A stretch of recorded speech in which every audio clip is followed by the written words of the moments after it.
On second down, here's Breeze. Looking long for Thomas. And that's caught inside the 35. And he gets all the way down to the 30-yard line. A big-time play there for New Orleans. 42 yards. Easy.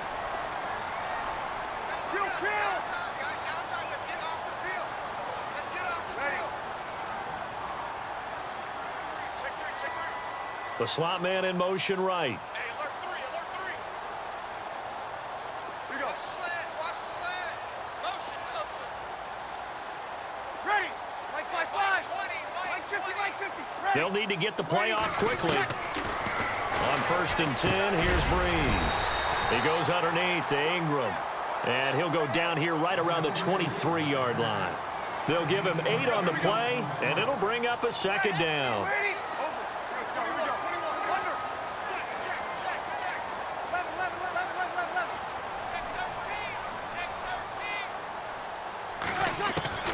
Again, they'll throw with Breeze.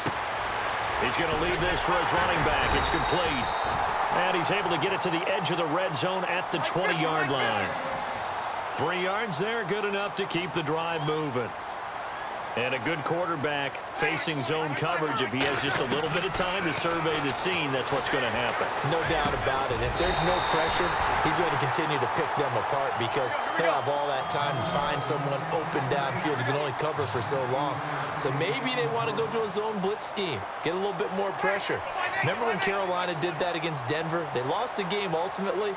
They dropped the defensive end out, and he ended up with an interception in that game in Super Bowl. And he is in for the score. Touchdown, New Orleans. Mark Ingram taking it in. And the Saints now add 6 to their lead. Sometimes a group that gets overlooked, certainly, the offensive line. Right there, they really helped with that score. Didn't they tell us in our meeting that when we score touchdowns running the ball, that means the offensive line actually scored first by moving people back beyond the end zone? We saw evidence of that on that play.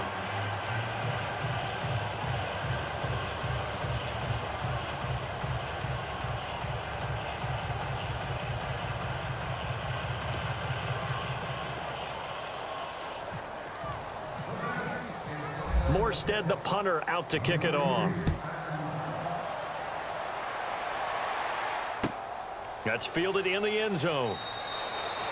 And no run back here. This will be a touchback, and it comes out to the 25-yard line. The Cardinals offense now ready to get their first opportunity here in the second half. They trail offense, first time to touch the ball in quarter 3, and we'll see what they can do. And I can't wait to see what they have planned, because some teams script to start a half. Other teams just go, okay, these are the sequence of plays we want to run. These things worked well for us. And sometimes they throw in that big chunk play right away. Shocker. Try and get after them early and try and create a big play to give themselves some momentum. See what they have up their sleeve. And it's a short one here, complete to the tight end. Broke a tackle, but not much room there ultimately. Just up past the 25 and no further. Give him a couple on the catch. It's 2nd and 8. I think it's okay there. They didn't get a whole lot on that play, but it's nice to have a safety valve that's built like this guy. Big target, guy you can spot pretty easily. Put it on him when your other targets aren't open.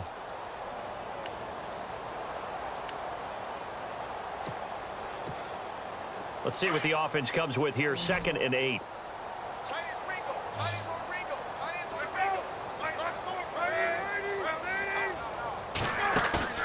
Here's Palmer. And Gresham has it left side. A nice pick up there, 10 yards, and it'll move the sticks. Many different ways to create space, but on that play, he did it with that big, wide body of his. Didn't get a whole lot of yardage on the play, but it did what it was supposed to. Pick up a first down. They'll throw on first down here with Palmer. Flushed out right. And he'll be hit as he releases it, and that'll fall incomplete. But with that one hitting the ground, wanted to ask you about this kind of in-between week. Super Bowl week next week. What is this week like for the players in between? Number one, healing up for them. right? Getting those bumps and bruises taken care of so they're ready to go on the full Super Bowl week. For the coaches, it depends on their philosophy. Some will start to introduce the game plan the first week. Others will hold it until the second week. Some will go late and kind of do it in between. I do know one Super Bowl coach who used to give his team the entire week off with that 2-week gap, and then bring them back and do it just like a regular season game. Got to think, though, if you're a player, you're antsy, right? You're just ready for next week. You really are, and the best coaches, they find a way to slow that down so you don't ramp up too fast. They want to make sure that you explode on game day. Chewing up big yardage. Another nice gain there. This one goes for 20. I know that throughout his career, Carson Palmer has caught a little bit of grief along the way about winning big games and being consistent. But I noticed that when he doesn't connect with Larry Fitzgerald until the second half, their team's behind. Absolutely not a good recipe. And we were wondering, we said at halftime, they've got to get on the same page. He is very important to his team. I would say vital. Carson Palmer finding Larry Fitzgerald, that's the winning edge for them. 2nd and 10. It's Palmer again. Forced out to his left. And incomplete there. A nice hit. Jars the ball free and brings up 3rd down. This drive, which was going so smoothly, all of a sudden it's a little bit of a roadblock here with 2 straight incompletions. Yeah, apparently this defense has had enough. Apparently they're saying no more. We're making a stand right here, right now. But it is 3rd and 10. They've got to get after him one more time. And his pass is intercepted for the 4th time today. Picked off by Marshawn Lattimore. And he's into the clear. He's at the 40. Past the 20. And he will take this one home. It's a touchdown. This D wanting to put it away before we even get to the 4th quarter, widening that margin a bit further. And while they won't just empty the bench just yet, if you're a backup, start loosening up. I think you'll get a chance to play before this one is over now with that type of a cushion. Back now here live in New Orleans, where the 4th quarter will begin with a kickoff following the score on the final play of the 3rd quarter.